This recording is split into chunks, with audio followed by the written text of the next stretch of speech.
What up, ladies and gentlemen? So today we're going to be doing Saturn in the sign of Sagittarius and what happens when Saturn comes in the sign of Sagittarius in your horoscope. What is the sign of Sagittarius? Sagittarius represents your higher belief system.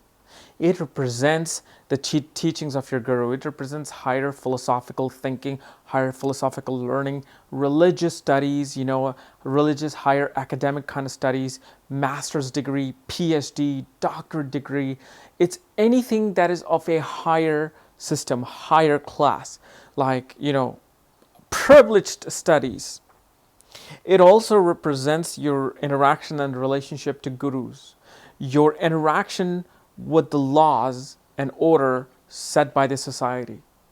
Because it's not necessarily the ninth house, because ninth house is really the house of your gurus and your fathers and your teachers, but Sagittarius brings the quality of wanting to learn, brings the quality of wanting to preach. So wherever Sagittarius is placed, you're going to want to preach into that house. Okay? So then you bring Saturn here.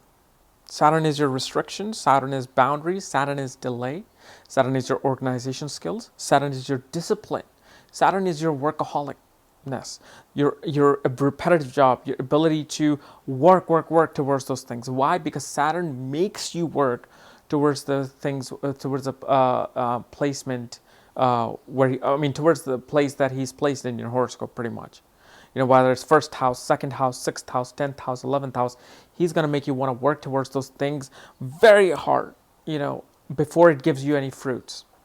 Saturn is a planet of social upbringing. He's not a social planet, but he's the one who wants to take care of the society, takes care of social well-being. So a very important phrase that comes to mind with this combination of two is social justice, or fighting for social injustice. So Saturn and Sagittarius makes a person, somebody who goes out and wants to, brings not just balance, but also, wants to bring balance into the injustice system of the society.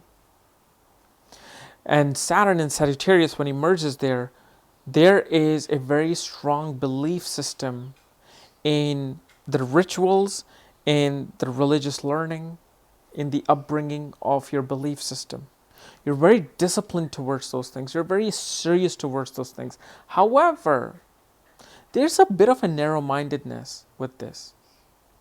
You're not one of those Wayne Dyer type of a philosophical preacher. You're not one of those people who believe in those such things quickly as spirit and consciousness and, your belief system of laws of attractions. No. Saturn is a very practical planet.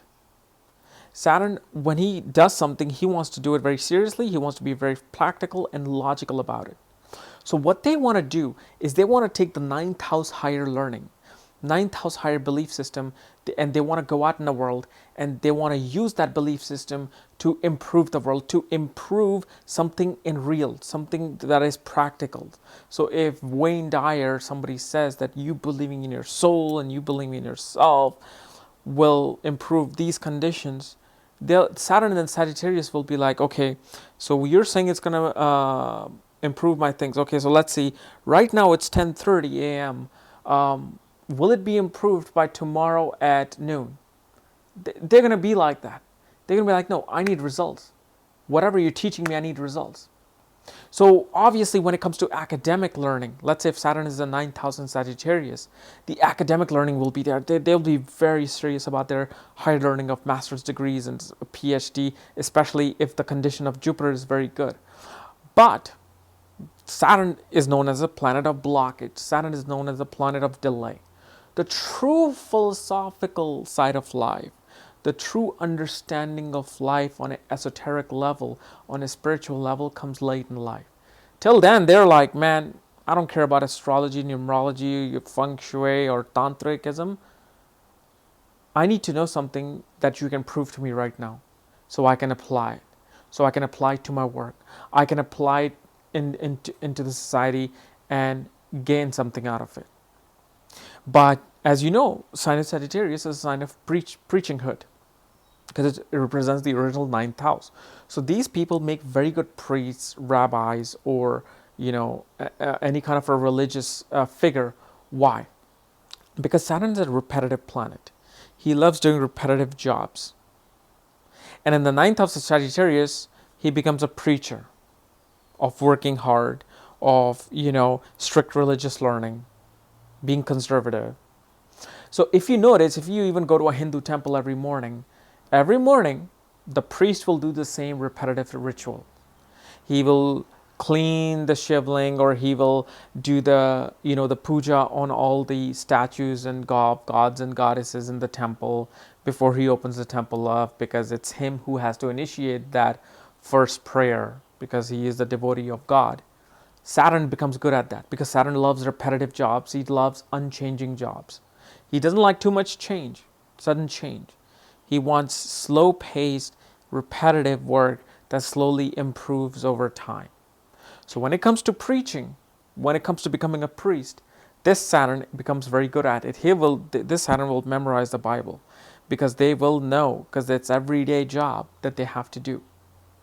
But mainly though, if you really want to look at it, Sagittarius represents in society law and order, especially law, writing the law, because Jupiter is the one who writes the law, the knowledge of the law. So Saturn is the one who works at it.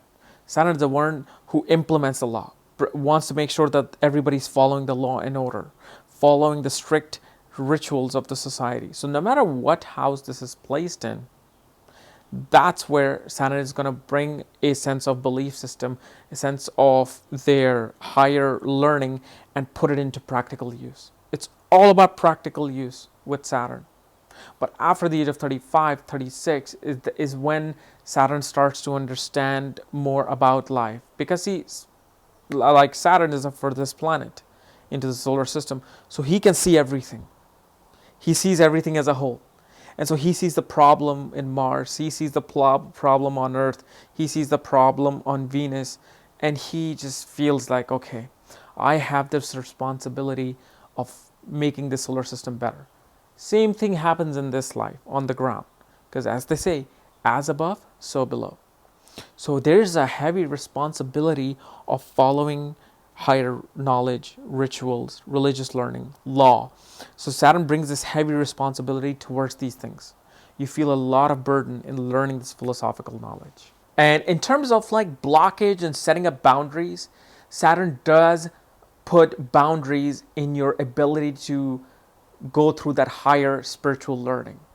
He blocks it till your middle age, till at least the age of 38 or 36.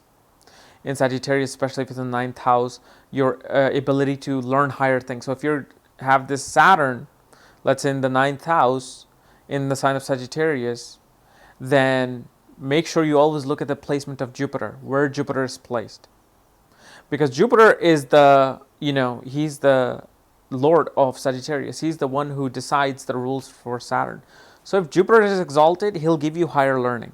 And he'll make you very disciplined towards those organized towards those things. But if Jupiter is weak or neutral, and then Saturn is a sign of Sagittarius in the ninth house, then it shows there's a blockage or delay in your higher education. So if you're trying to get your master's or PhD, he's going to make you want to struggle. He's going to make you work like no other. He's going to make your bachelor's degree seem like a kindergarten study, because he's going to put that burden in you, because Saturn, wherever he is, he puts the focus in there. He makes you work towards those things. Even an exalted Saturn will make you work towards those things. He'll make you work 18 hours a day towards those things. So his blockage and boundary comes into the ninth house or Sagittarius, which is the quality of the ninth house, meaning that you don't easily believe things like religious learning or things like astrology. It takes time for you. But when you get it, when you build it, you stick to it. Because Saturn doesn't like change as much, and he does not like to change his work ethics, workable things. So he wants to do repetitive things and believe in those things. So if as a childhood you were brought up in a religious family, first in your early childhood it was very hard for you to grasp this religious things. But then slowly as you grew up and you found that repetitiveness in your family rituals, everyday rituals, you really became hardcore about it. And that's what Saturn does in Capricorn. That's what Saturn does in Sagittarius, right? So guys, this was my analysis of Saturn in the sign of Sagittarius. If you're new to my channel, subscribe below. And if you want to know where your Saturn is placed and what conjunction and aspects it's having, check out the link below. Check out my books there, Astrology at the Speed of Light and Conjunctions at the Speed of Light. And when you get those books, I will send you the link to look at your own chart. Just make sure you follow the directions below at the description section. Otherwise, we'll see you tomorrow. Bye-bye.